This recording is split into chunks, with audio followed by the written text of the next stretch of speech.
Welcome to the Southeast Iowa Union News Break. I'm your host, Nick Steffens. Getting into the top story, family farmers are often farmers for life.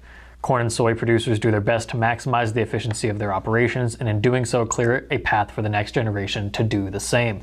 Lindsey Greiner is no exception. A fourth-generation farmer himself, he manages around 700 acres of corn and soybeans in Keota, sharing equipment with and time with his eldest son on his own land. Greiner will harvest his 45th crop this year. While agriculture as a practice stretches back further than written history, it's hardly a stagnant line of work, and Greiner said a lot had changed in his time. Conservation practices are a visible example, going from using gallons of chemicals per acre to mere ounces. Greiner said he expected that trend to continue. While some practices seem unfeasible now, he's been in the industry long enough to see things go from unusual to standard practice in a farmer's eyes. Cover crops are a practice that's kind of comparable to no-till 35 years ago, he said. People are starting to no-till, and there were a few progressive, very conservation-minded farmers doing no-till, and other farmers were a little reluctant because they hadn't figured out how to make it work. I think that's where we're at with cover crops now. I think the use of cover crops is going to expand over time, but it's going to take time. In his limited extra time, he remains involved in soy production. Greiner is a board member of the Washington-Keokuk County Corn and Soy Producers Association, as well as a member of the United Soybean Board, where he's one of 4 Iowa farmers overseeing the use of national groups' checkoff funds. Greiner said it was important for him to put his experience to use at that level. With 45 years soon to be in the rearview, Greiner said he was proud of his time in ag, which he said was what he was put on this earth to do. While he's tried his hand at other professions in his off-farm time, nothing's ever called to him in the same way. That was our top story. It is now time for obituaries. Triana U. Lindsay of Mount Pleasant passed away on August 31st at the age of 74. Murphy Funeral Home is in charge of arrangements.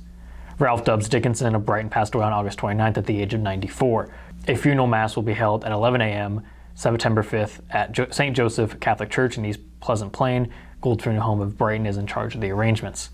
Elizabeth Jean Sampson of Washington passed away on August 30th at the age of 88. A funeral service will be held at 1 p.m. on September 3rd at Schmidt's Funeral Home in Donaldson. We're going to take a brief break, and when we come back, we will have weather and sports.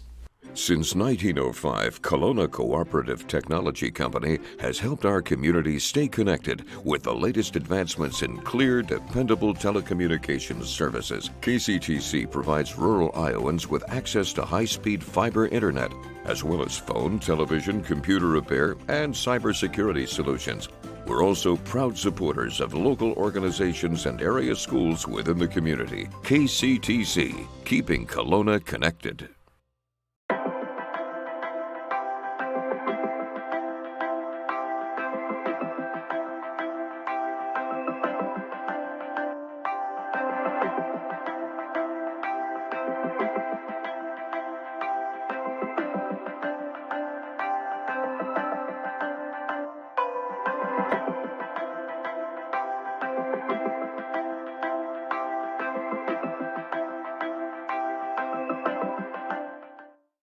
Hello and welcome back to the Southeast Iowa Union News Break. I'm your host, Nick Steffens.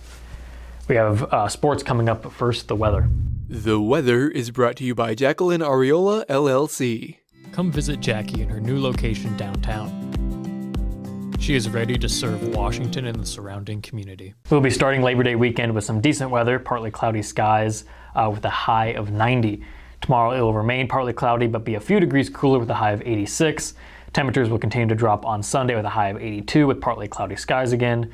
Temperatures will start to tick back up on Labor Day with a high of 85 and, as you guessed it, partly cloudy skies. We will kick off the work week with a partly cloudy skies as well and a high of 86. I feel like Labor Day weekend is either a million degrees or storming, so it's nice that we have some nicer weather than usual. That was the weather. It is now time for sports. Sports, brought to you by Fairway.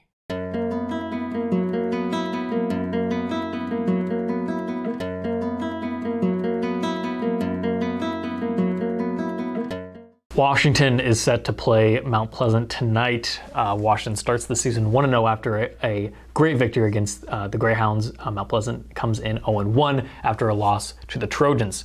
We started our new Washington Demons coaches show yesterday, the September 1st. and we had Coach Nick Air on the show. Here's what he had to say about the matchup with Mount Pleasant. So, Coach, what are we thinking this week? We got Mount Pleasant away. What little I know about them, they look to be sort of pass heavy. So I don't know what your thoughts are. Yeah, obviously it's a rivalry game and it's at their place, so it's gonna be a tough environment. Especially for us defensively, we're going from an old school smash you in the mouth team to someone that's gonna spread it out and throw it a little more. So our focus on defense has been a little bit different. Offensively, we're still planning to go down and hopefully control the line of scrimmage, run the football, get Patty some good throws and get our guys open. But anytime Washington and Mount Pleasant play, it's going to be a good game. Sounds like it's going to be a great game. That's the stories for Washington and surrounding area today. I'm your host, Nick Steffens. This is the Southeast Iowa Union Newsbreak, and I will see you next time.